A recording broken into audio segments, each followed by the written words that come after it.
Okay, जय Gurudev. Welcome to you all. आप सभी का स्वागत है ज्योतिष एवं विष्णु सहस्त्र नाम वर्कशॉप 2 वेबिनार 2 में आप सभी का स्वागत है। मुझे आशा है आप में से कई सारे लोगों ने वेबिनार 1 अटेंड किया होगा और जिसने नहीं किया है उन्होंने फेसबुक पे आप जाके जरूर, मैं लिंक शेयर करूंगा, आप देख सकते हैं उसको, है ना। उसी क्रम को आगे बढ़ाते हुए आज फिर से हमारे साथ उपस्थित हैं श्री त्रिपुरारी शर्मा जी, जो कि वैदिक धर्म संस्थान आर्ट ऑफ लिविंग के एस्ट्रोलॉजी पैनल के सदस्य हैं और बहुत ही ख्यातनाम ज्योतिषविद हैं।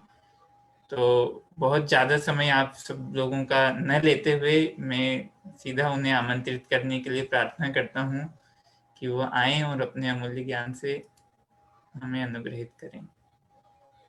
जय गुरुदेव। क्या मेरी आवाज आ रही है? यस भैया, ये आ रही है। तो धन्यवाद नितिन भैया। आप सभी को बहुत बहुत नमस्कार। जय गुरुदेव हर एक व्यक्ति को, उपस्थित गणमान्य व्यक्ति को।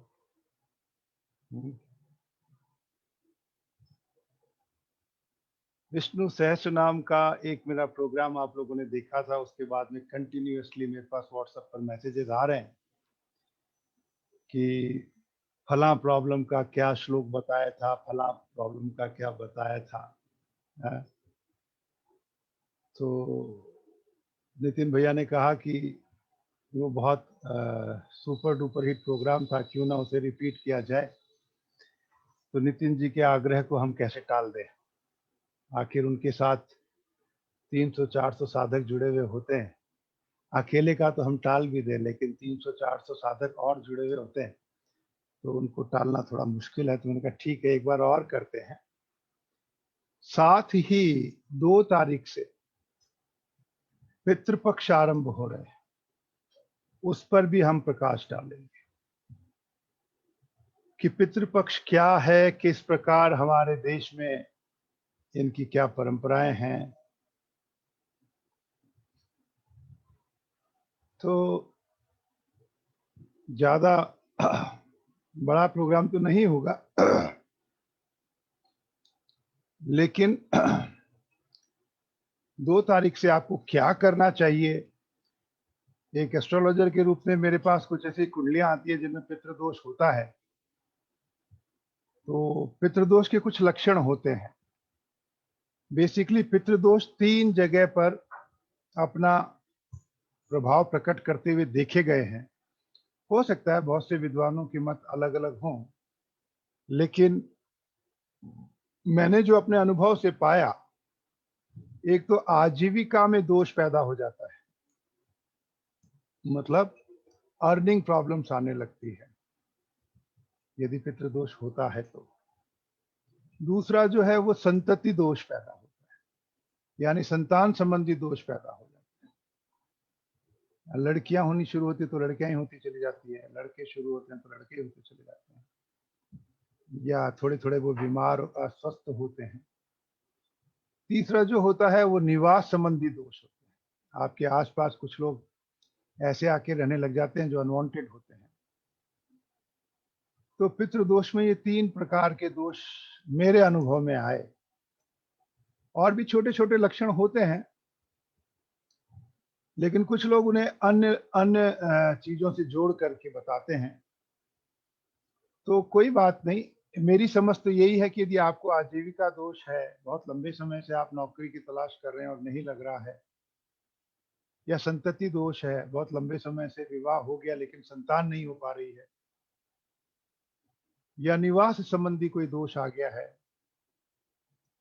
तो जैसे मकान नहीं बन पा रहा है, या जितना बनना था बन के रह गया, आगे नहीं बढ़ पा रहा है, तो ये पितृदोष के लक्षण हो सकते हैं। तो वो चार्ट देखने से पता चलता है। तो आज हम ये जानेंगे कि पितृदोष का निवारण करने के कौन कौन से माध्यम हमारे ऋषियों ने बताए थे, उस पर भी थोड़ा सा प्रकाश डालेंगे। साथ ही साथ विष्णु सहस्त्रनाम के कौन से मंत्र आपके लिए ज्यादा उपयोगी हैं। आप चार्ट तो नहीं पढ़ पाएंगे, लेकिन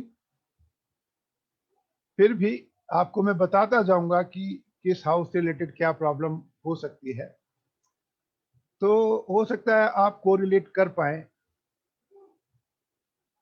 तो वही एक बार मैं छोटा सा ब्रीफ डिस्क्रिप्शन देता हूं जो मैंने लास्ट अपने सेशन में लिया था, फिर हम थोड़ा पितृ दोष पर आएंगे।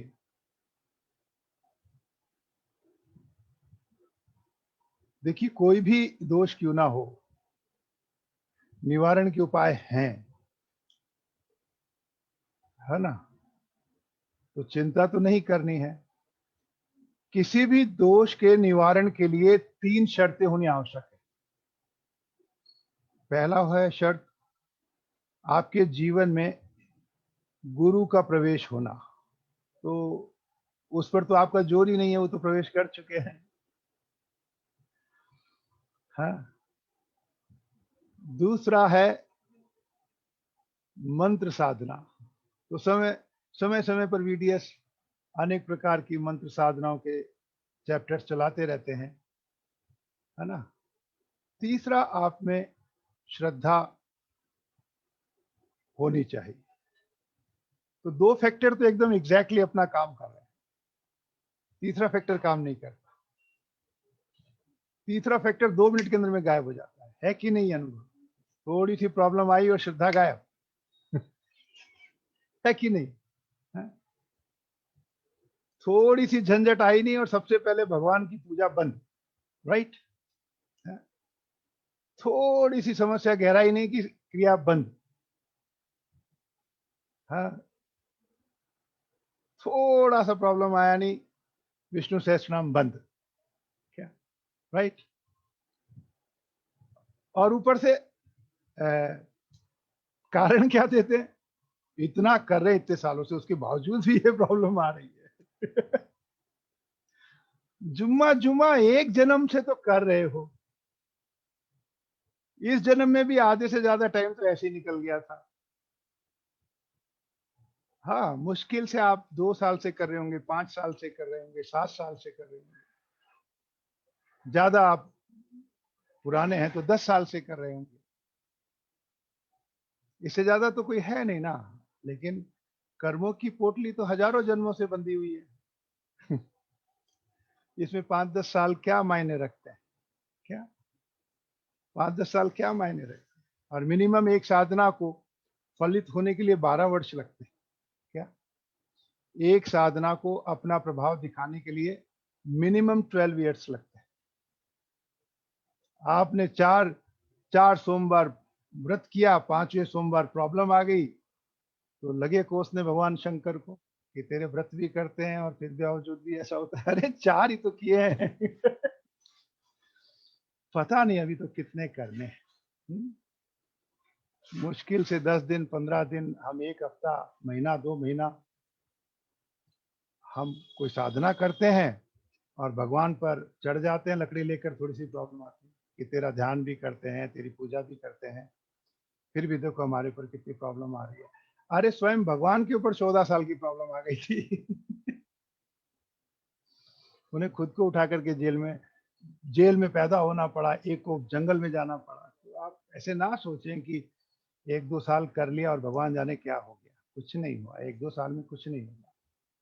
तो पहली चीज तो आपके अंदर में नियमितता होनी चाहिए, है ना। एक साधना को सफल होने में कम से कम 12 वर्ष लगते हैं, क्या। तो 12 वर्ष से पहले तो आप कोई दावा ठोक ही नहीं सकते। जैसे आजकल बच्चे पढ़ रहे हैं ना, ग्रेजुएशन के लिए 15 वर्ष तो पढ़ना ही पड़ेगा, ऐसा है ना नियम। 15 वर्ष तो पढ़े ही नहीं, पहुंच गए बड़ी बड़ी एमएनसीज के पास, हमें नौकरी दे दो अरे भाई, संबंधित एजुकेशन तो पूरी करो, फिर नौकरी मांगने जाओ, क्या। ऐसे ही साधना के 12 वर्ष गुजर जाएं, उसके बाद ईश्वर से लड़ने चले जाना कि आपने कहा था 12 वर्ष करो फिर मैं आ जाऊंगा। तो आप आए क्यों नहीं, पूछिए उनसे। 2-4 साल कर लिया और ऐसे बांह चढ़ा के हनुमान जी से लड़ने पहुंच गए, क्या। 40 बार हनुमान चालीसा पढ़ा, कुछ नहीं मिला मुझे ठीक है। तो फर्स्ट हाउस जो होता है वो हमारा अपीयरेंस होता है। यदि ये खराब होता है तो आपका दिमाग बहुत डल हो सकता है, आपका अपीयरेंस बहुत डल हो सकता है, आपकी एक्यूरेसी बहुत स्लो हो सकती है, क्या आपका बचपन बहुत कष्टमय हो सकता है। तो when your first house is affected, तो विष्णु सहस्त्र नाम में मंत्र संख्या 18 है। वैद्यो वैद्य सदा योगी वीरहा माधो मधु अतीन्द्रियो महामायो महोत्साहो महाबल। तो जब आपका फर्स्ट हाउस पीड़ित हो तो पूरे विष्णु सहस्त्र नाम के बाद इस मंत्र को और 2 4 5 बार बोल लीजिए, ठीक है। तो धीरे धीरे आपका फर्स्ट हाउस अपडेट होने लगता है। फिर सेकंड हाउस जो है वो, कुछ लोग बैंक में पैसा डालते हैं 10,000, अगले दिन खर्चा आ जाता है 15,000, यानी टिकता नहीं है, क्या। या फैमिली में वो बहुत अच्छे हैं लेकिन बाकी मेंबर्स उन्हें डिस्टर्ब करते रहते हैं, या वो बोलना तो बहुत मीठा चाहते हैं लेकिन जब भी जुबान खोलते हैं धमाके निकलते हैं। वो तो बहुत अच्छा बोलना चाहते हैं।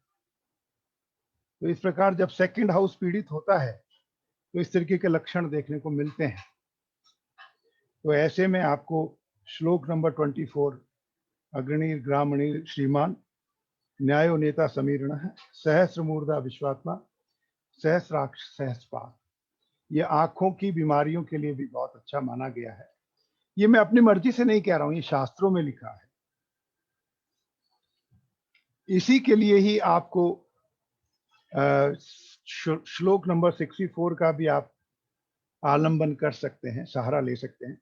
अनिवर्ति निवृत्तात्मा संक्षेपता शिव कृच्छव श्रीवस वक्षा श्रीवास श्रीपति श्रीमतांबर है, क्या।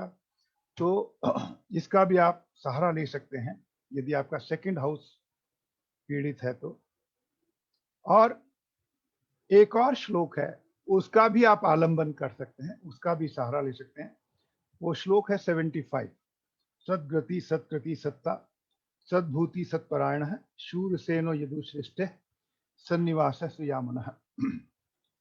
तो सेकंड हाउस से जुड़ी हुई प्रॉब्लम्स के लिए आप इन 3 श्लोक को पूरा विष्णु सहस्त्रनाम करने के बाद 2-3 बार और बोल सकते हैं, 11 बार और बोल सकते हैं, ठीक है।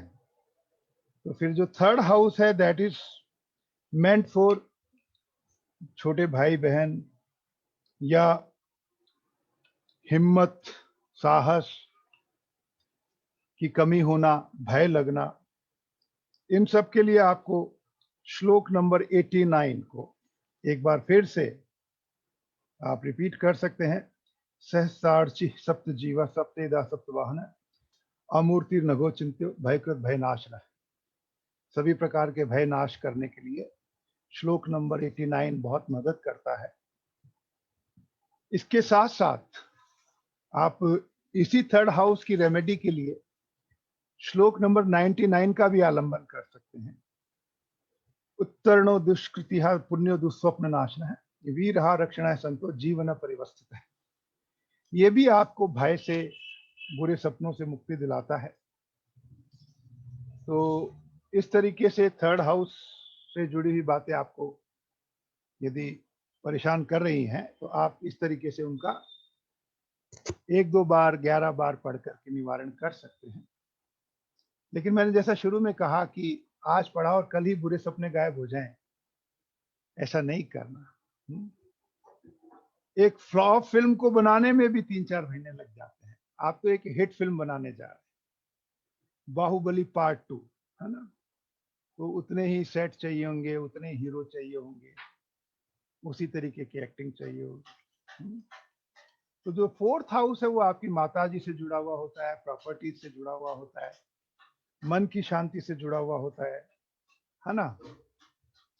उनसे जुड़ी हुई यदि आपको कोई समस्या आ रही है तो आप श्लोक संख्या फिर से 64 का आलंबन कर सकते हैं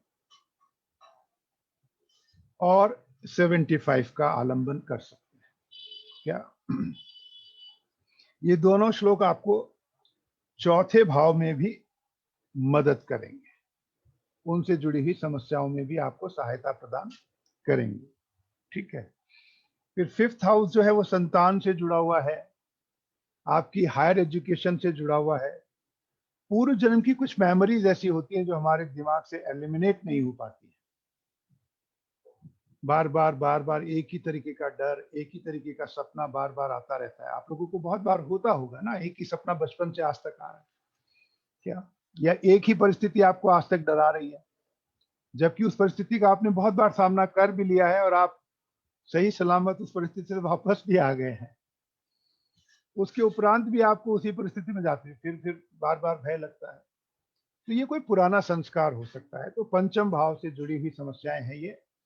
भ्राजिष्णुर भोजनम भोक्ता सहिष्णुर जगदादिज अनुभव विजयो जेता विश्व योनि पुनर्वसु। श्लोक संख्या 16 आपको बड़ी मदद करता है इन सब मामलों में। इसके अलावा पंचम भाव से है आपकी बुद्धि जो है, इंटेलिजेंस, वो भी 5th हाउस से ही रिप्रेजेंट होती है कि आप कितने इंटेलिजेंट होंगे। यदि वहां पर शनि बैठ जाता है तो आपकी ग्रास्पिंग पावर स्लो कर देता है। यदि वहां पर राहु बैठ जाता है तो ग्रास्पिंग पावर को कमजोर कर देता है। तो उसको भी ठीक करने के लिए एक और श्लोक यहाँ पर है, श्लोक नंबर 19। महाबुद्धिर महावीर्यो महाशक्तिर महादिति अनिर्देश्य वपु श्रीमान अमे आत्मा माधृत। यानी कि 5th हाउस से जुड़ी हुई समस्या आए तो आप श्लोक नंबर 16 अथवा श्लोक नंबर 19 को 1-2 बार और पढ़ सकते हैं विष्णु सहस्त्रनाम पूरा होने के बाद में। इसी में एक और आप जोड़ सकते हैं, चतुर्थ और 5 को एक साथ ठीक करना हो, 4th हाउस को और 5th हाउस को एक साथ अपडेट करना हो, तो आप श्लोक नंबर 48 का आलंबन कर सकते हैं, सहारा ले सकते हैं। यज्ञ जो महेजश्च ऋतु सत्रम सतांगति सर्वदर्शी निवृत्तात्मा सर्वज्ञो ज्ञान उत्तमम। श्लोक नंबर 48 आपके 4th और 5th हाउस को भी अपडेट कर देता है। देन 6th हाउस जो है वो बड़ा डेंजरस माना जाता है हमारे यहाँ पर। ज्यादातर रोग इसी से पैदा होते हैं, ज्यादातर विरोधी भी इसी से पैदा होते हैं। और आज के समय में अर्निंग कम है, इच्छाएं ज्यादा है, तो लोन्स भी इसी हाउस से पैदा होते हैं। जो ऋण वगैरह आप लेते हैं वो भी इसी हाउस से पैदा होते हैं। इसको अपडेट करने के लिए एक श्लोक विष्णु सहस्त्रनाम में 2 श्लोक हैं, आप चाहें तो उन्हें लिख लीजिए। 67th उदीर्ण है सर्वतक्षर चक्षुर अनिशय शाश्वत स्थिर भूषयो भूषणो भूत भूत शोकनाशन। तो इसका भी आप आलंबन कर सकते हैं। साथ ही साथ सुलभ सुव्रत सिद्ध शत्रुजित शत्रुतापन न क्रोधो दुम्बरो स्वच्छ चाणुरांध्र निषूदन, श्लोक नंबर 88। ये भी आपके विरोधियों के साथ आपका मैत्री भाव बढ़ा सकता है। ठीक है। 7th हाउस है सबसे कॉमन, सबसे पेचीदा, आपके जीवन साथी का भाव। मिल गया तो भी परेशान है, नहीं मिला तो भी परेशान है। क्या 7th हाउस की महिमा ही निराली है। जिन्हें मिल गया वो भी परेशान दिखाई देता है मुझे, जिन्हें नहीं मिला वो भी चार्ट दिखा दिखा के पूछते रहते हैं कब मिलेगा। तो 7th हाउस से रिलेटेड यदि कोई प्रॉब्लम आ रही है तो आप श्लोक नंबर 32 का आलंबन कर सकते हैं। भूत भव्य भवननाथ है पवन पावनोन्लह काम हा काम कृतकांत है काम है काम प्रदह प्रभु। ओके, तो आप इनका आलंबन कर सकते हैं। अष्टम जो घर है वो मृत्यु का भाव है, इसका कोई उपाय होता ही नहीं, इसकी तो प्रतीक्षा होती है। क्या मृत्यु का कोई उपाय नहीं होता है, इसकी तो सिर्फ प्रतीक्षा हो सकती है। तो उपाय मत ढूंढिएगा, प्रतीक्षा कीजिएगा। फिर हम जाते हैं 9th हाउस पर, जो धर्म से अध्यात्म से जुड़ा हुआ है। बहुत लोग मुझसे प्रश्न पूछते हैं हमारी आध्यात्मिक जीवन कैसा होगा, क्या हम गुरु के पथ पर विकास कर पाएंगे या गुरु के पथ पर बने रहेंगे। मेरे से ये प्रश्न लगभग हर चार्ट दिखाने वाला जरूर पूछता है। तो मैं आज एक साथ लगभग 300 के आसपास व्यक्ति मेरे सामने आज बैठे हैं, इन 300 से 3000 तक ये बात पहुंचनी चाहिए। जो मैं कहने जा रहा हूं, आप 300 लोगों की जिम्मेदारी है कि ये बात 3000 लोगों तक पहुंचे, और फिर 3000 को भी आप पाबंद कीजिए कि 30,000 लोगों तक पहुंचे। आध्यात्मिकता के पथ पर आपका विकास होगा या नहीं होगा, इसको डिसाइड करने वाली एक ही शक्ति है, गुरु शक्ति। उसके अलावा प्लैनेट्स उसमें कोई मदद नहीं करते हैं। बेशक कुछ लोग कहते हैं कि प्लैनेट्स खराब होते हैं तो साधना छूट जाती है, या प्लैनेट्स खराब होते हैं तो आप धर्म के रास्ते से उतर जाते हैं, लेकिन एक रामायण में चौपाई है, जहां पर कृपा राम की हुई ता पर कृपा करे सबको ही। समझ रहे हैं? यदि एक बार गुरु की कृपा आप पर हो जाती है तो ग्रहों का क्या महत्व है, हर ताकत आपके ऊपर कृपा करती है। तो आप कृपा में रहिए, है ना। तो आध्यात्मिकता में विकास करना हो, साधना में विकास करना हो, तो कृपा की ओर देखिए कि कृपा आ रही है ना, बस उसी को पकड़ करके आगे चलते रहिए। फिर भी यदि आपको नवम भाव से कुछ आपको समस्या आती है, जो कि आपकी और हायर स्टडी से जुड़ा हुआ मामला है, कॉलेज पूरा करने के बाद कुछ लोग पीएचडी इत्यादि करना चाहते हैं, तो उनके अंदर में यदि कोई बाधा आ रही हो तो श्लोक नंबर 14 का आलंबन कर सकते हैं। सर्वगः सर्वविद्भानु विश्वक्सेनो जनार्दन वेदो वेद विदंग्यो वेदांगो वेद कवि। फिर हम आते हैं एक और धर्म से जुड़ा हुआ है ना, 9th हाउस। तो हमारे यहाँ अगले जन्म के लिए रिस्पॉन्सिबल भी 9th हाउस को माना गया है। तो आप उसको यदि अपडेट करना चाहते हैं तो आप कर सकते हैं। वैकुंठ पुरुष प्राण प्राणदह प्रणव पृथु हिरण्यगर्भ शत्रुघ्नो व्याप्तुर्वायु धोक्षजय। 44th जो है वो आपको बड़ी मदद करता है। फिर एक और महत्वपूर्ण आपका इशू आता है, दैट इज कॉल्ड, एक और आप चाहें तो 5th और 9th हमारे यहाँ बहुत अच्छे हाउसेस माने जाते हैं। उन दोनों को यदि एक साथ ठीक करना हो, 5th को और 9th को, तो आप 106 नंबर श्लोक का आलंबन कर सकते हैं। आत्म योनि स्वयं जातु वै खान साम गायन है देव की नंदन सृष्टा क्षितिश पाप नाशन है। ये आपके पूर्व जन्म के पापों को शमन करते हैं और आपको आगे बढ़ाते हैं। आपको यदि कोई पीछे धकेल सकता है तो आपके पूर्व जन्म के कुछ ऐसे कर्म आपको पीछे धकेल सकते हैं। फिर एक अक्सर युवा मुझसे पूछते हैं कि मेरा जॉब कैसा होगा, मेरी नौकरी लगेगी कि नहीं लगेगी, या मेरी जॉब में ये परेशानियां आ रही हैं, इस तरीके से मेरे को डिफिकल्टीज आ रही हैं, how can I get over it. तो उनके लिए एक बहुत अच्छा श्लोक यहाँ पर विष्णु सहस्रनाम में है, श्लोक नंबर 27। असंख्यो अप्रमेय आत्मा विशिष्ट शिष्ट कृच्छति सिद्धार्थ सिद्ध संकल्प है सिद्धि द सिद्धि साधना। इससे आपको वाणी में भी, आपकी भाषा में भी बहुत सच बोलने की आदत पड़ेगी, सत्य बोलने की आदत। और दशम भाव को ठीक करने की इच्छा हो तो एक और श्लोक का भी आप आलंबन कर सकते हैं। श्लोक नंबर 96। सनात सनातन तमः कपिल कपिरव्य है स्वस्ति द स्वस्ति कृ स्वस्ति स्वस्ति भू स्वस्ति दक्षिणा। 9th और 5th हाउस के लिए आपको श्लोक नंबर 106 का आलंबन कर सकते हैं। और दशम भाव को और अपडेट करने के लिए आप श्लोक नंबर 96 का आलंबन कर सकते हैं। फिर है एकादश भाव, सोर्स ऑफ अर्निंग। कभी कभी हम भूलवश गलत तरीके का पैसा अर्न करना चाहते हैं, तो वो गलत पैसा जो होता है वो पीड़ा लेके आता है।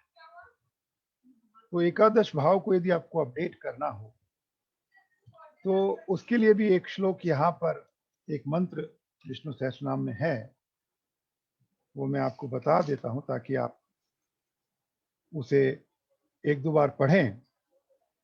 श्लोक नंबर 46 है। विस्तार स्थावर स्थाणु प्रमाणम बीजम अव्ययम अर्थो अनर्थो महाकोशो महाभोगो महाधन। इस तरीके से एकादश भाव को भी आप अपडेट कर सकते हैं। और 12वां भाव मुक्ति का है, वो भी बॉस के अंडर एरिया में आता है। हमारे अंडर, हमारे जुरिस्डिक्शन का मामला नहीं है, तो 12वें भाव को भी बॉस पर छोड़ दिया जाए। तो इस प्रकार 11 भावों को अपडेट करने के लिए विष्णु सहस्त्रनाम में कुछ पर्टिकुलरली मंत्र हैं, जिन्हें आप विष्णु सहस्त्रनाम पूरा करने के बाद 3 बार, 11 बार, 27 बार, एज यू हैव टाइम, जैसा आपके पास समय हो आप करें। लेकिन इसमें एक प्रॉब्लम आती है कि यही श्लोक पढ़ लें तो बात बन जाएगी। वो एक हमारे पास शॉर्टकट लेने की आदत पड़ी हुई है। कौन 108 श्लोक पढ़े, खाली यही पढ़ लो, VDS के पंडित ने बताया तो सही होगा क्या? तो यदि आपकी ऐसी सोच है तो आपने ये प्रोग्राम देखा ना देखा बराबर हो गया। यानी 108 पढ़ने के बाद ही उन्हें पढ़ना होगा, यानी उन्हें अतिरिक्त वेटेज देना पड़ेगा, तब जाके वो काम करेंगे। तो it's a time for interval.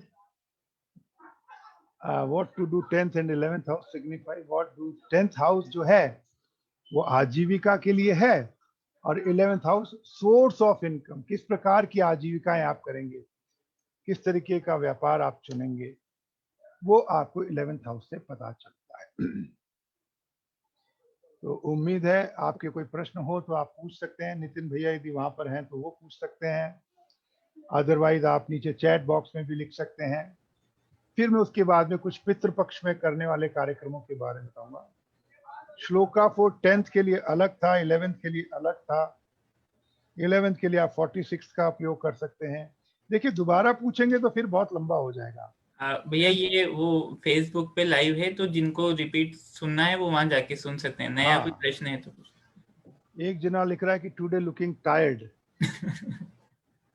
In fact मैं बहुत ज्यादा ऐसे खिल जाता हूं, तो मुझे ऐसा लगता है कि आप लोग उतना खिल नहीं पाते हैं। तो मैं आज आपकी एक्टिंग करके देख रहा हूं कि आप ऐसे रहते हैं तो मैं भी ऐसे रह के देखूं कैसा लगता है मुझे। तो आज मैं आपकी एक्टिंग कर रहा हूं।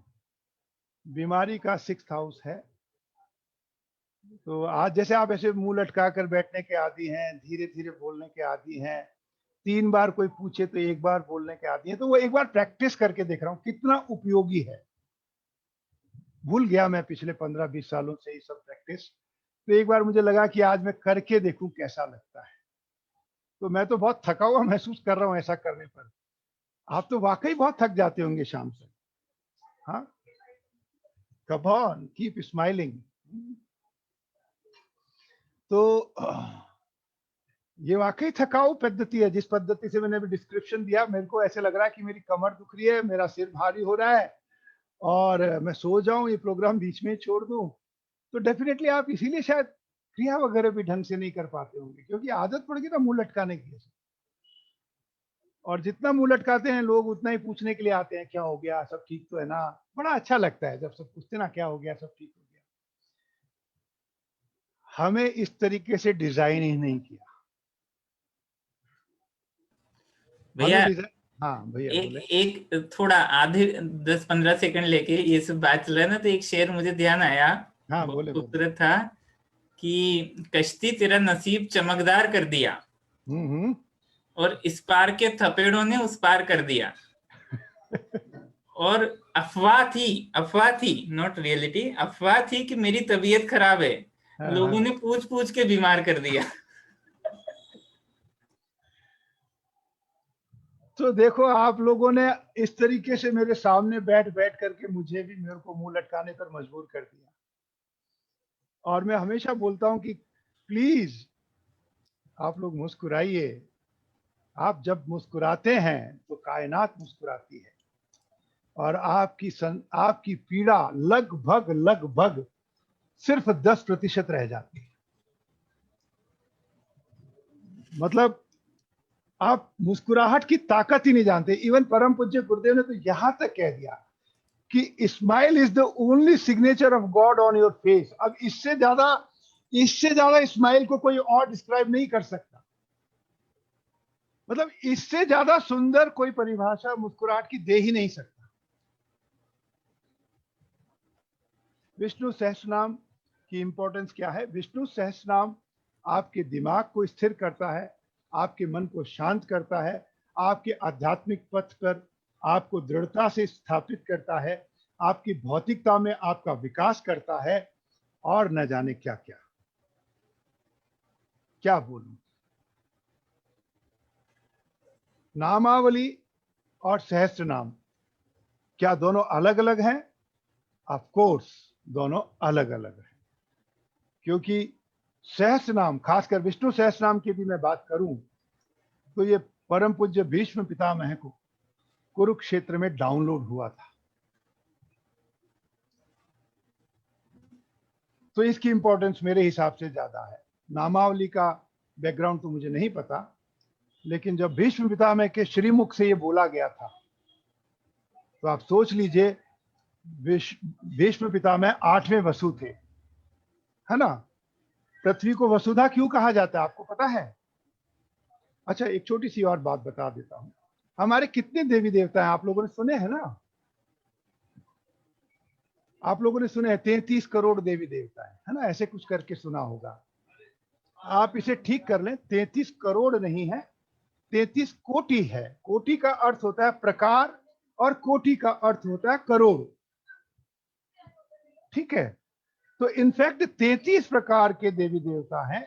आप लिखना चाहें तो लिख लीजिए, ताकि आपको जीवन में कभी ये बात सामने डिस्कशन हो तो कोई बोले कि भाई आपके तो 33 करोड़ देवी देवता हैं, तो उन्हें बताइए 33 करोड़ नहीं है, हमारे यहाँ 33 प्रकार के देवी देवता हैं। कोटि यानी प्रकार। तो 12 आदित्य हैं,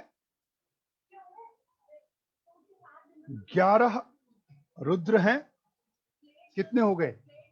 23। 8 वसु हैं और 2 अश्विनी कुमार हैं। तो इस प्रकार 33 कोटि। तो 12 आदित्य, तो 12 महीनों के 12 आदित्य हैं। सूर्य जो है हर माह अपनी राशि परिवर्तन करता है, तो एक आदित्य है ना। एक बार फिर रिपीट करूं, 12 आदित्य, 11 रुद्र, 8 वसु और 2 अश्विनी कुमार, ये ही 33 प्रकार के देवी देवताएं हैं जिन्हें हमने विभिन्न स्वरूपों में वंदना की है, जिनकी हमने अलग अलग स्वरूपों में वंदना की है। किसी के लिए षष्ठी पूजन महत्वपूर्ण है, तो किसी के लिए मकर संक्रांति महत्वपूर्ण है, किसी के लिए बैसाखी इंपॉर्टेंट है, तो किसी के लिए ओणम है, किसी के लिए पोंगल है, किसी के लिए गणेश है, किसी के लिए दुर्गा है, ठीक है ना। इस प्रकार हमने 33 प्रकार के देवी देवताओं को अनेक स्वरूपों में बांटा है, लेकिन मूल रूप से ये 33 ही हैं, 33 प्रकार के ही हैं। तो जो 8 वसु है, 8 प्रकार की अग्नि धरती में रहती है, और इन्हीं 8 प्रकार की अग्नि को धारण करने के कारण पृथ्वी को वसुधा कहते हैं, यानी वसु को धारण करने वाली, वसु को धारण करने वाली। तो भीष्म पितामह जो थे वो 8वें वसु थे। 7 वसु तो श्राप मुक्त हो गए थे, बट भीष्म पितामह रह गए थे, और वे भगवान कृष्ण के अनन्य भक्त थे। और कुरुक्षेत्र के समय उन्हीं पर डाउनलोड हुआ था Vishnu Sahasranam. Is our life previously designed by previous karma? Of course, no doubt about it. तो और कोई प्रश्न आपका है? फिर मैं आपको पितृपक्ष की थोड़ी महत्ता बताना चाहूंगा। समय है ना आपके पास? समय है? अगर पूरा पढ़ लेते हैं पाठ डेली, तो अलग अलग पढ़ने की नीड ही क्या है sir? House wise? Yes of course. यदि आप पूरा पढ़ लेते हैं तो अलग अलग पढ़ने की जरूरत नहीं है, लेकिन किसी किसी को यदि ये लगता है कि मैं अमुक समस्या से ग्रस्त हूं, तो उससे संबंधित श्लोक को, मंत्र को 2-3 बार और पढ़ लें श्रद्धा के साथ। आपने स्टार्टिंग में 3 फैक्टर बताए थे, गुरु, फेथ, जो दूसरा था वो था, पहला था गुरु कृपा, दूसरा था आपका, क्या बताया था मैं तो उस वक्त आप लोगों की डिजाइन में बैठा था तो मेरे को याद भी नहीं है। आप लोगों की डिजाइन इसीलिए खतरनाक, आपको भी याद नहीं रहता होगा ना, इसीलिए। तो 3 चीजें होनी चाहिए, गुरु का होना, गुरु की कृपा होना, और आपका नियमितता होना, है ना। अनाउंस करना है कुछ, क्या अनाउंस करना है? तो आप अनाउंस नितिन जी से संपर्क करें, जो भी आपको अनाउंस करना है। पितृपक्ष के बारे में बताइए। ऑफ कोर्स बताऊंगा। मंत्र साधना क्या है? मंत्र साधना यही है। मंत्र, देखिए क्या होता है, आपको सपोज करें आप बहुत अच्छे सज धज के गए, बहुत महंगा वाला आपने सूट पहना, है ना, बहुत अच्छा वाला आपने क्रीम पाउडर लगाया, या जो भी आपका सौंदर्य को बढ़ाने वाले चीजें थी वो आपने बहुत अच्छी ढंग से लगाई, और किसी ने आके कह दिया तू तो एकदम बेकार लग रहा है तो क्या होता है आपके अंदर में, है? छी, ये भी कोई कपड़े पहनने के हैं, तो क्या होता है? तो आप शब्द से पीड़ित हो गए कि नहीं हो गए? शब्द से पीड़ित हो गए ना। उसने 3 ही शब्द कहे, एकदम बेकार लग रहा है, ऐसे करके और कहा उसने, तो क्या हुआ? शब्द शक्ति अपना काम करती है। तो मंत्र साधना क्या है? शब्द शक्ति का सही प्रयोग करना मंत्र साधना है। आप प्रेम पूर्वक लोगों से बोलें तो अभी वो वैसा ही मंत्र जैसा काम करते हैं। अभी बहुत सारे प्रश्न आए, सर मेरा बेटा बहुत बीमार रहता है, होशियार भी है पर पढ़ाई में उसका मन नहीं लगता है, उसकी राशि तुला है, तो उसमें कौन सा श्लोक पढ़ना चाहिए? पहले तो मुझे यही नहीं पता कि बच्चा है कितना बड़ा क्योंकि माँ के लिए तो 30 साल का बच्चा भी बच्चा ही है, तो क्या मालूम कौन सी पढ़ाई कर रहा है। जय गुरुदेव। ललिता सहस्त्रनाम के बारे में बताइए। हाँ हाँ बिल्कुल, एक सेशन मैं ललिता सहस्त्रनाम के ऊपर तैयार कर रहा हूँ। मैं ग्रंथों को खंगाल रहा हूँ, छान रहा हूँ कि कौन सा मंत्र किस प्रकार उपयोगी रहा होगा। फॉर कंसिस्टेंसी इन जॉब, तो दशम भाव से संबंधित एक बार आप देख लीजिएगा रिपीट इसके अंदर में।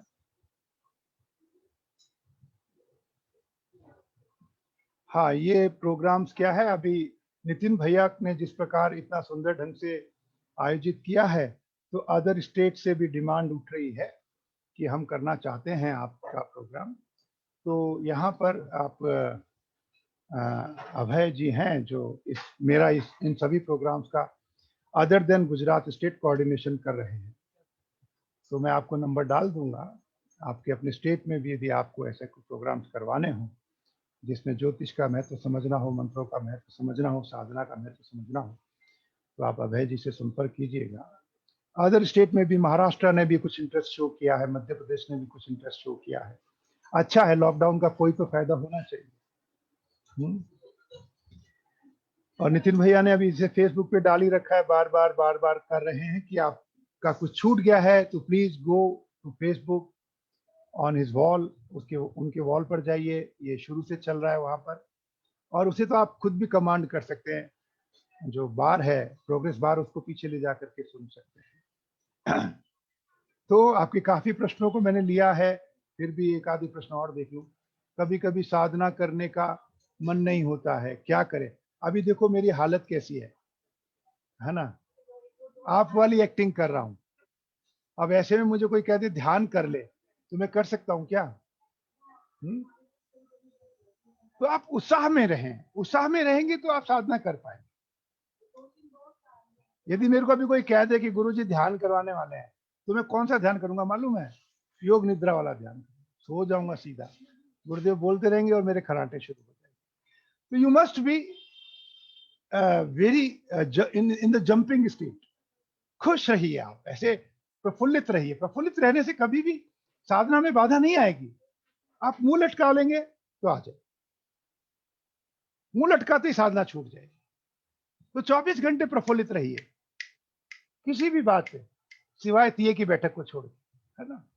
तिये की बैठक में प्रफुल्लित मत रहना, बाकी सब जगह प्रफुल्लित रहिए, खुश खुश खुश खुश खुश, तो आपकी साधना नहीं छूटेगी। दुखी व्यक्ति क्या साधना करेगा भाई वो तो दुख और बढ़ा लेगा। हाँ?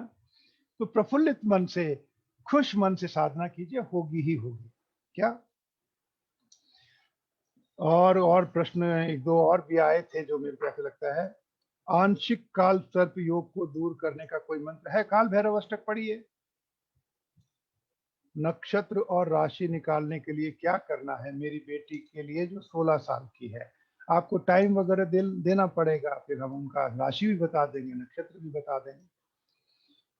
और क्या है, 21 नवंबर 2020 से लेकर 6 अप्रैल 2000 तक के लिए कठिन महीने हैं और उसका उपाय क्या है?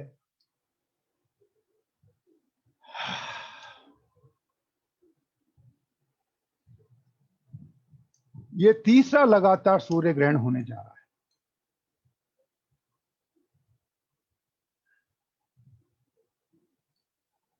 और इसका उपाय है सिर्फ 2 समय का ध्यान, ज्यादा कुछ नहीं करना। आज मेरे पास टाइम है, आप चाहें जितने प्रश्न पूछिए।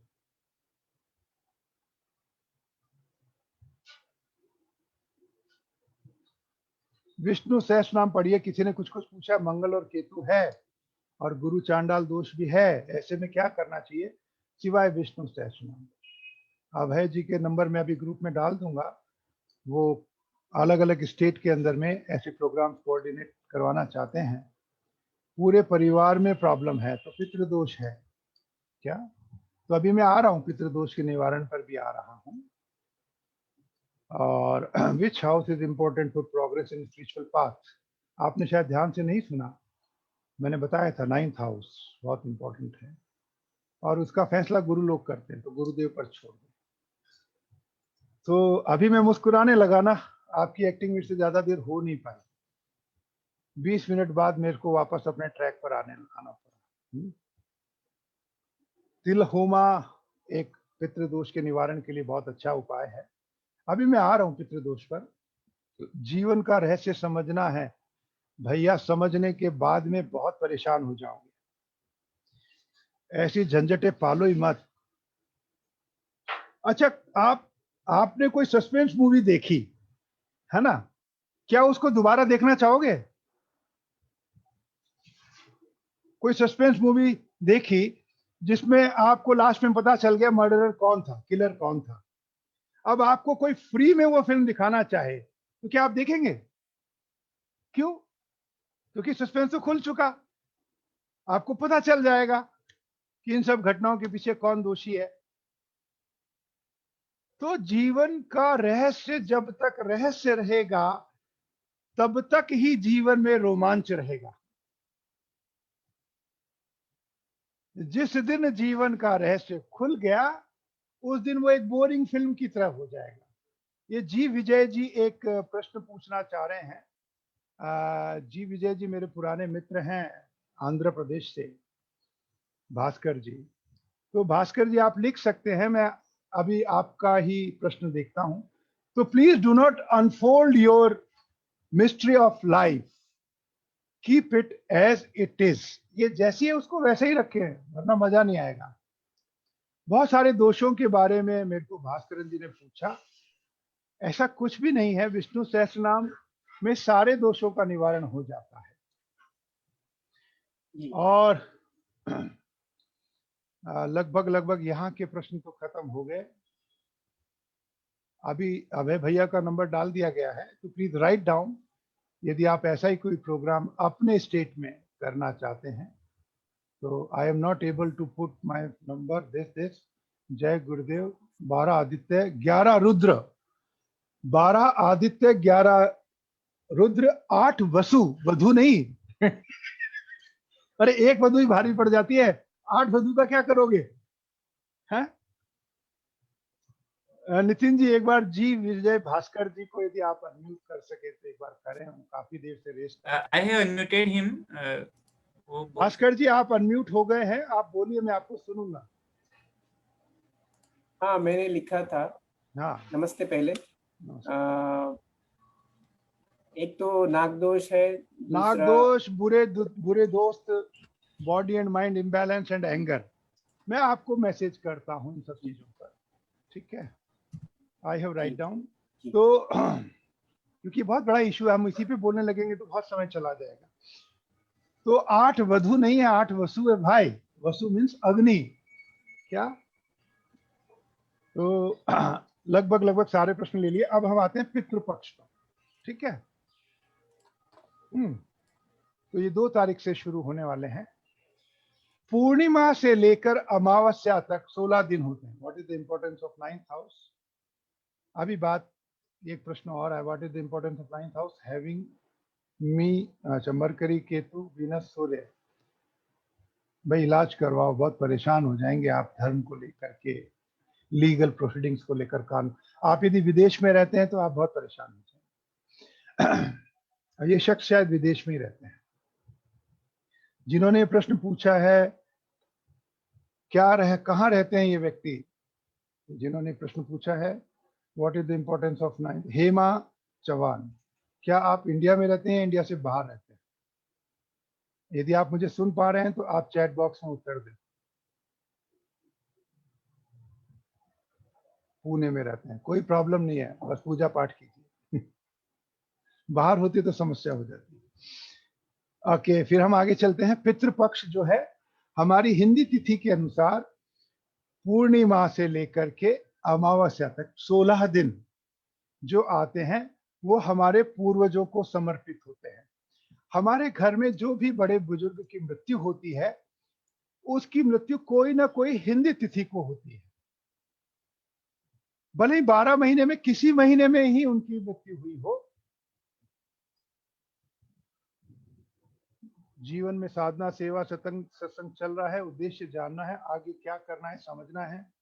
तो जो आपसे सेवा, सत्संग, साधना करवा रहा है वो अपने आप करवा लेगा आगे का काम भी, आप चिंता ही मत करो, उसे आता है करवाना। जो आपको सेवा में बैठा सकता है, सत्संग में बैठा सकता है, साधना में बैठा सकता है, वो आपके आगे के जीवन को भी चला सकता है। क्या? तो आप आगे की चिंता उन्हीं पर छोड़ दें जिनकी सेवा कर रहे हैं, जिनकी साधना कर रहे हैं। तो 16 दिनों के अंदर में, जैसे मान लीजिए मेरे फादर जो है वो चैत्र के कृष्ण पक्ष दशमी को गुजरे थे, चैत्र मास की, ठीक है। माता जी जो है आषाढ़ मास की शुक्ल पक्ष की पंचमी को गुजरी, ठीक है। तो अब ये दोनों ही महीने तो बहुत पीछे चले गए। तो हमारे ऋषियों ने क्या किया, 15 दिन सेट कर दिए पूर्णिमा से लेकर अमावस्या तक। इनमें वो सारी तिथियां आ जाएंगी। पूर्णिमा भी आएगा, प्रथमा भी आएगी, द्वितीया भी आएगी, तृतीया भी आएगी, चतुर्थी भी आएगी, पंचमी भी आएगी, षष्ठी भी आएगी। तो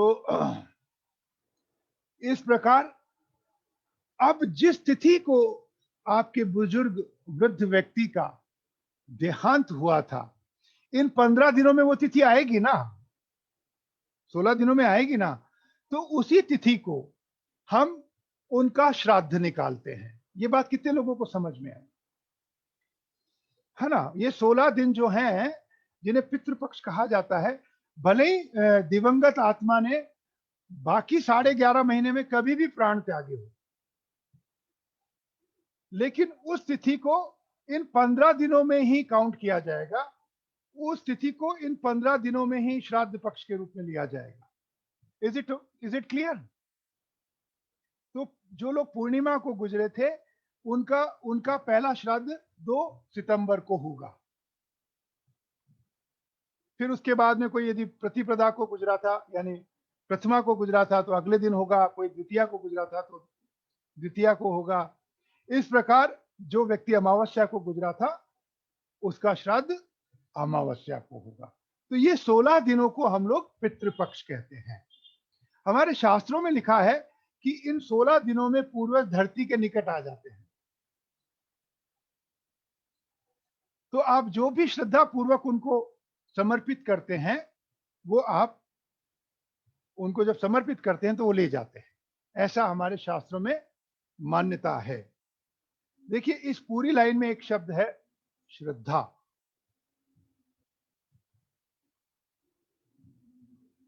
श्रद्धा से ही श्राद्ध बना है कि ऐसा है, आप आए हैं तो मैं आपकी पसंदीदा वस्तु बना करके आपको समर्पित करता हूं और वो भोजन किसी ब्राह्मण को दिया जाता है। अभी चूंकि ब्राह्मण भी नहीं खाते हैं, पहला श्राद्ध 2 सितंबर को है, पूर्णिमा का श्राद्ध, तो क्या करें ऐसी अवस्था में? ब्राह्मण भी खाने से इनकार कर देते हैं, और कौवे तो आजकल दिखने ही बंद हो गए। क्या? तो अब कौवे तो होते नहीं है, तो क्या करें? अब तो घर घर में कुत्ता है, और गाय किसी एक मोहल्ले में कोई एक जना बेचारा पाल के रखा हुआ होता है। तो एक श्राद्ध में 4 बलि दी जाती है। ब्राह्मण बलि दी जाती है, काक बलि दी जाती है, श्वान बलि दी जाती है, और काक, ब्राह्मण, श्वान, एक बलि और है, गौ बलि दी जाती है, गाय को दिया जाता है। ठीक है। तो बहुत से लोग मुझसे पूछते हैं कि हमने गया जी श्राद्ध कर दिया, तो हम क्या अब ये बलि निकालें? तो जब आप किसी को गया जी में श्राद्ध कर देते हैं, तो काक और श्वान बलि बंद हो जाती है, ब्राह्मण और गाय की बलि चलती है। बलि मतलब उनको समर्पित करना। कहीं आप उठा के ब्राह्मण की बलि दे दो, ऐसा नहीं है। वो भोजन जो है वो ब्राह्मण को समर्पित किया जाएगा, वो ब्राह्मण जो है वो भोजन जो है गाय को समर्पित किया जाएगा। गया श्राद्ध के पश्चात आपकी काक बलि और श्वान बलि बंद हो जाती है, और जब तक आप गया श्राद्ध नहीं करते हैं, आपको ये चारों बलि देनी होती है। बलि का मतलब है उनके हिस्से का भोजन निकालना। ठीक है। तो इन चारों के माध्यम से हम ये मानते थे कि पूर्वजों तक पहुंचेगा। काक बलि का है कि हमसे कोई गलत कार्य आपसे हुआ है, तो उसकी क्षमा के लिए काक बलि दी जाती है। हमने उनकी आज्ञा की अवज्ञा की थी। आपको मालूम है कुत्ता बहुत आज्ञाकारी होता है, वेरी ओबीडियंट। तो उस तरीके के अपराधों के क्षमा के लिए काक बलि निकाली जाती है। श्रद्धा के लिए गौ बलि निकाली जाती है, और उनको साक्षात मानते हुए ब्राह्मण बलि निकाली जाती है। परंपराएं आज थोड़ी जटिल हो गई है। लोगों को नौकरी पर जाना होता है, तो वो लोग बलि नहीं कर पाते हैं, ब्राह्मणों को भोजन नहीं करवा पाते हैं। तो अपनी सुगमता के अनुसार कर लें, अपने दिमाग पर बोझ ना रखें। ठीक है। अपने बाकी जो परिवार में, घर में जो लोग रहते हैं, उनको कहिए कि आप आराम से करना, और अपने पिता से या दादा से या दादी से उनसे क्षमा मांगे कि आजीविका पर कष्ट आया हुआ है, इसलिए मैं अपने हाथों से नहीं कर पा रहा, लेकिन मेरे परिजन कर रहे हैं, तो आप स्वीकार कीजिएगा। तो हो जाए ऐसा। ठीक है। अगली महत्वपूर्ण बात, भले ही आपने बलि निकाली नहीं निकाली, ब्राह्मण को खिलाया नहीं खिलाया, लेकिन यदि आपने ग्रेटिट्यूड प्रकट नहीं किया, तो ये सब करना भी व्यर्थ हो जाएगा। क्योंकि आज आपका अस्तित्व उन्हीं के कारण है। यदि वो नहीं होते तो आप भी नहीं होते। तो ग्रेटिट्यूड प्रकट करने के 2 तरीके हैं। एक तो श्राद्ध पक्ष में इस तरीके की रीति रिवाज का पालन करके अपना ग्रेटिट्यूड प्रकट करना, और एक परम पूज्य गुरुदेव खुद बोलते हैं कि ध्यानी की पिछली 7 पीढ़ी और अगली 7 पीढ़ी, उनका उद्धार हो जाता है। तो ध्यान कीजिए, श्राद्ध पक्ष में 2 बार ध्यान कीजिए, दोपहर में भी एक ध्यान कर सकते हैं आप, 3 बार ध्यान कीजिए, ओम नमः शिवाय चैंटिंग कीजिए। वृद्ध हैं उनको, घर के बाकी लोग वृद्ध जो अभी जीवित हैं उनको प्रसन्न रखिए। कहीं कहीं पर छोटे बालकों की भी असमय मृत्यु हो जाती है, उनका श्राद्ध निकालते समय बालकों को प्रसन्न रखिए।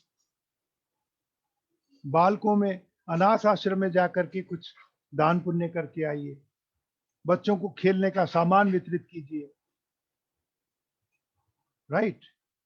तो ये पितृ पक्ष में करने वाले कार्य हैं, लेकिन बर्डन लेके नहीं चलना है।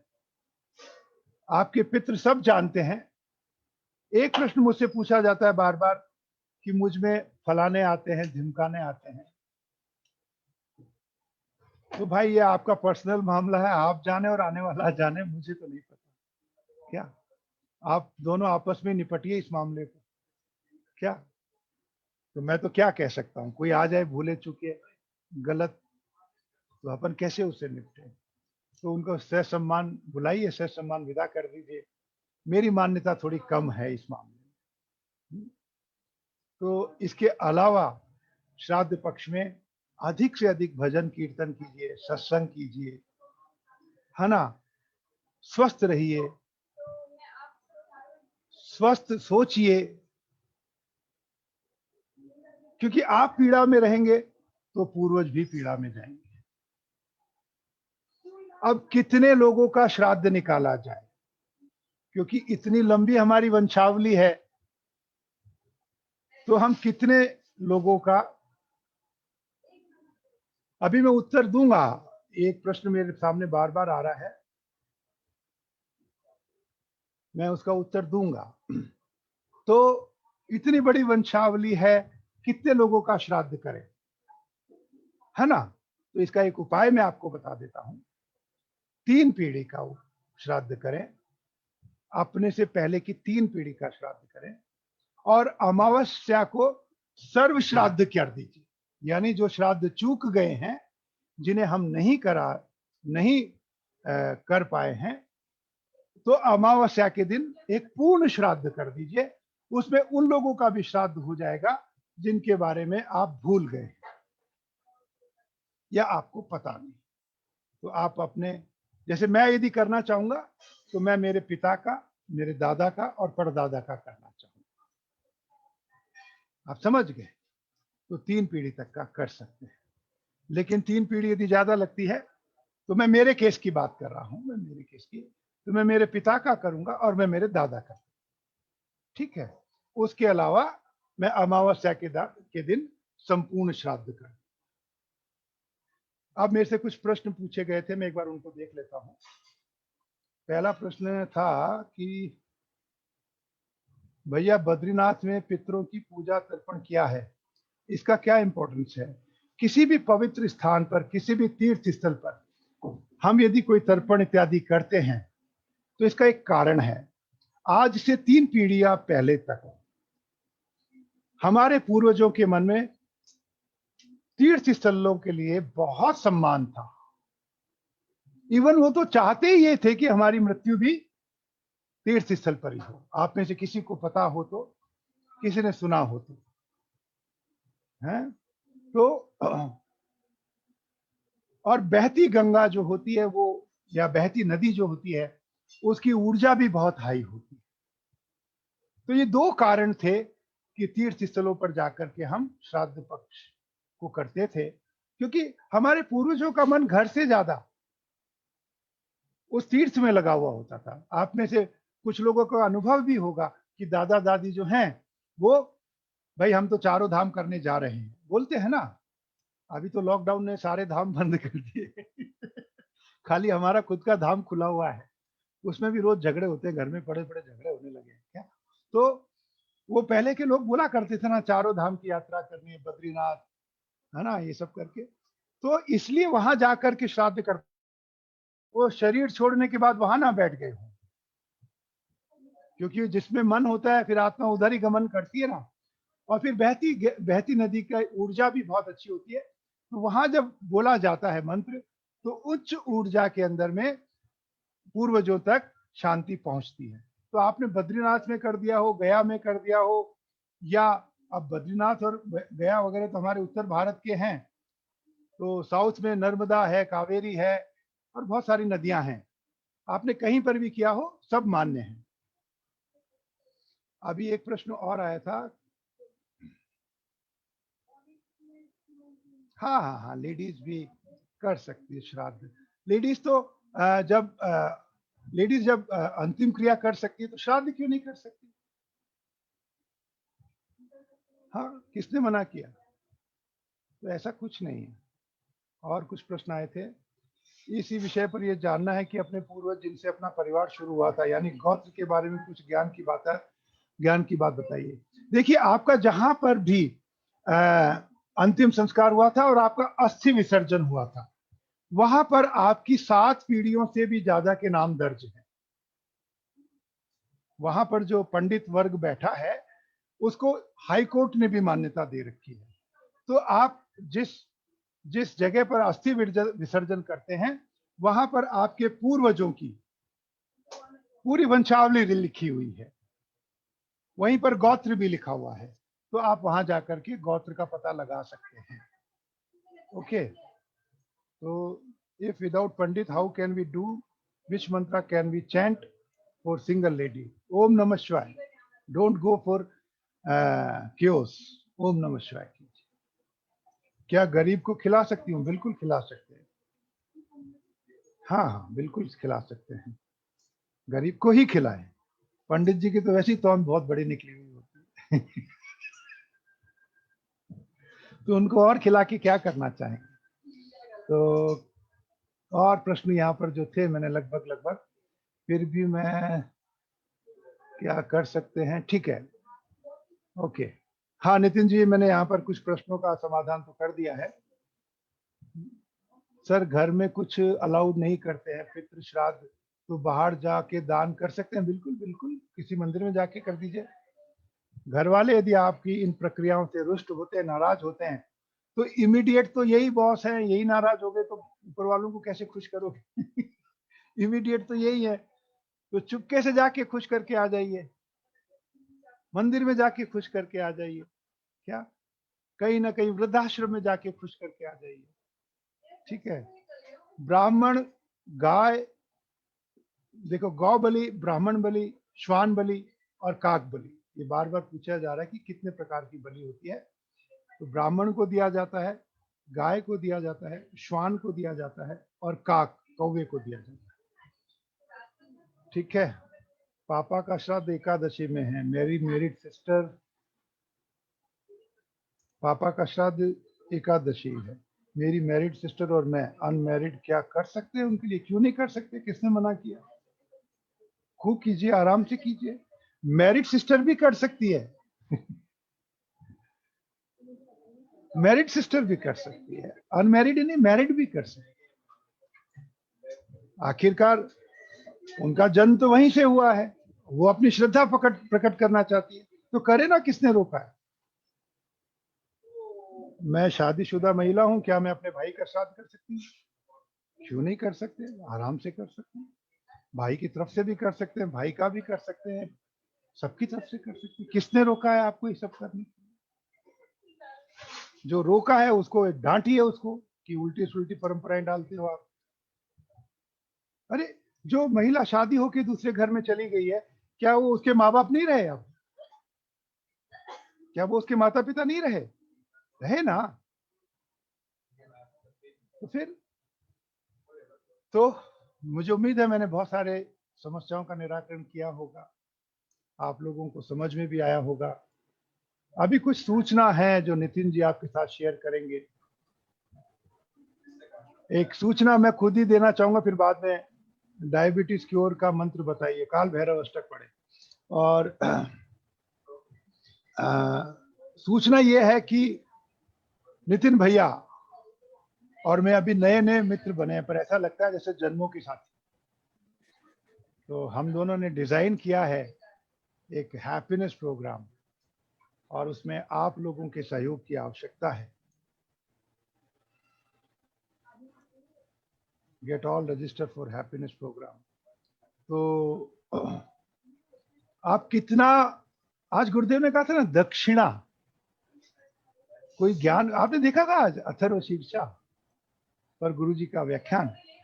तो कोई भी किसी भी प्रकार की यदि विद्या या ज्ञान प्राप्त हुआ है तो हमें दक्षिणा देनी होती है। क्या दक्षिणा मतलब कुशलता पूर्वक देना। तो अभी कुशलता दिखाने का टाइम आ गया है आपके पास। अभी कितने कुशल हैं आप? तो वो 5, 6, 7, 8 तारीख को पता लगेगा हमें कि आपने ज्ञान लिया है या आपने दक्षिणा भी दी है। तो नितिन भैया को दक्षिणा दीजिए, वो इतने बड़े बड़े प्रोग्राम्स आयोजित करवाते हैं। और व्हेन विल कोरोना एंड, मुझसे ये प्रश्न पूछा जाता है, तो इसके 2 उत्तर हैं। देखिए मेरे पास कि कोरोना कब खत्म होगा। मैं उसी की मृत्यु की घोषणा कर सकता हूं जिसका जन्म समय, जन्म दिनांक मेरे पास हो। तो आपके पास कोरोना का जन्म दिनांक हो, जन्म समय हो, तो इमीडिएटली मेरे को व्हाट्सएप करें, मैं उसकी मृत्यु की घोषणा कर सकता हूं। दूसरा उत्तर है जो मैं अपने विवेक से देता हूं, 23 सितंबर के बाद इसकी ताकत कमजोर पड़ जाएगी। 23 सितंबर के बाद इसकी ताकत कमजोर पड़ जाएगी। हाँ नितिन जी, आपकी बारी। या बारी तो मैं क्या कहूँ, सो थैंकफुल। मुझे इतने सारे मैसेजेस सब आ रहे हैं कि सेशन के लिए थैंक यू बोलने के लिए भी, और इतनी जिज्ञासा है लोगों के मन में इस चीज़ को लेके, तो इसलिए मैं तो शुक्रगुजार हूँ कि आपने इतना समय दिया। हाँ, और रेगुलरिटी के साथ में। नॉर्मली लोगों को बात करते हैं तो वो एक आध सेशन लेके और छोड़ देते हैं कि ठीक है दिया नहीं था करके, लेकिन इतना 4 सेशन लंबे समय तक आपने समय दिया और इतना सब 5 कुछ। हो गए, 5 हो गए। 5 हो गए, 5th सेशन वाज दिस। तो मैं यही कहूँगा कि इसका शुक्रिया अदा करना तो इतना आसान नहीं है मेरे लिए भी, है ना। तो बाकी सभी लोगों से भी मेरा यही अनुरोध है कि देखो इतना सुंदर ज्ञान मिल रहा है, और मैं तो इतना इसको होलिस्टिक वे में देखता हूँ। भैया ने जो भी बताया है, कोई एक वन डायमेंशन चीज कुछ नहीं है कि हाँ आपने पूछा कि मुझे इतना बताइए उतना सा नहीं। जीवन में कहाँ कहाँ किस क्षेत्र में रुकावट आ सकती है, उसके क्या क्या उपाय हो सकते हैं, इतना सुंदर तरीके से भैया ने हर सेशन में सबको बताया है। तो बहुत मुझे अंदर से तो खुशी हो रही है इस चीज की, और ग्रेटिट्यूड भी है ना। तो सूचना के बारे में तो ये है, हम चाहेंगे कि भैया को आगे भी हमको अनुग्रहित करते रहिए। सब कितने लोग फिर बार बार मिलना चाहते हैं, आप मुझे बताइए। हाँ, वीडियो अभी इस बार वीडियो ऑन कर सकते हैं, जिन लोगों का ऑफ है ना वो भी ऑन कर सकते हैं एक बार। ये रिक्वेस्ट है थोड़ा सा, जिनका अभी वीडियो है 2-5 मिनट के लिए ऑन कर लें। कोई आपका डेटा खत्म नहीं होगा उतनी देर में कई लोग बोलते हैं हमारा डेटा खत्म हो जाता है तो एक बार हाँ कर ले। हाँ, तो आप लोग सब चाहते हैं ना रिपीटेड सेशंस ही है ना? ठीक है, तो आप लोग जुड़े रहिए और थोड़ा सा आप भी सहयोग कीजिए ये सब चीजों में ना, ऑर्गेनाइज करने में। और जैसे ये कोर्स भी है तो कई लोगों का डिमांड था ऐसा ना, उनका इंटरेस्ट था, इसलिए ये कोर्स भी ऑर्गेनाइज किया है। 5, 6, 7, 8 मॉर्निंग 6 to 8, तो सभी लोगों को जोड़िए ना। सभी कितने लोगों को आवश्यकता है आज इस चीज की।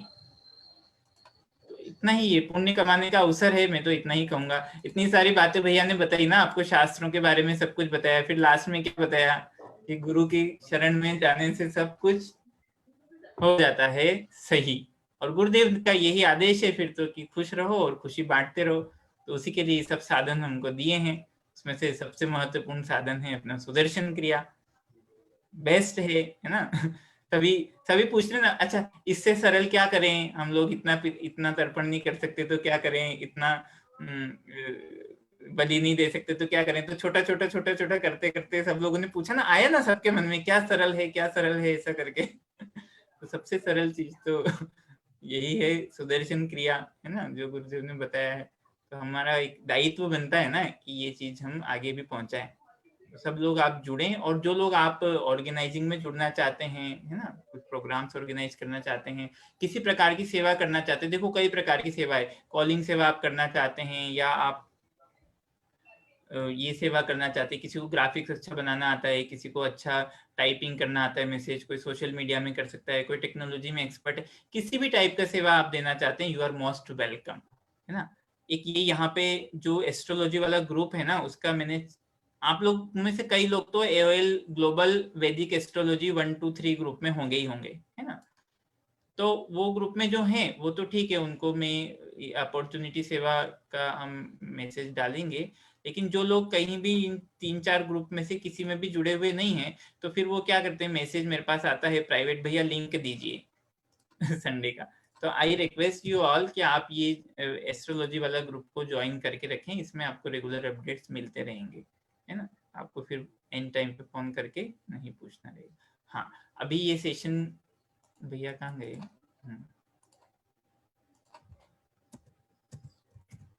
हाँ, अभी आप कुछ प्रश्न पूछना चाहते हैं अपनी तरफ से, या आपको कुछ जिज्ञासा है, कुछ आप सुझाव देना चाहते हैं, तो यू आर मोस्ट वेलकम। अभी मैं आपको सबको अलाउ किया है मैंने अनम्यूट करने के लिए, तो जो भी कुछ पूछना चाहते हैं आप हाथ खड़ा करके पूछ सकते हैं।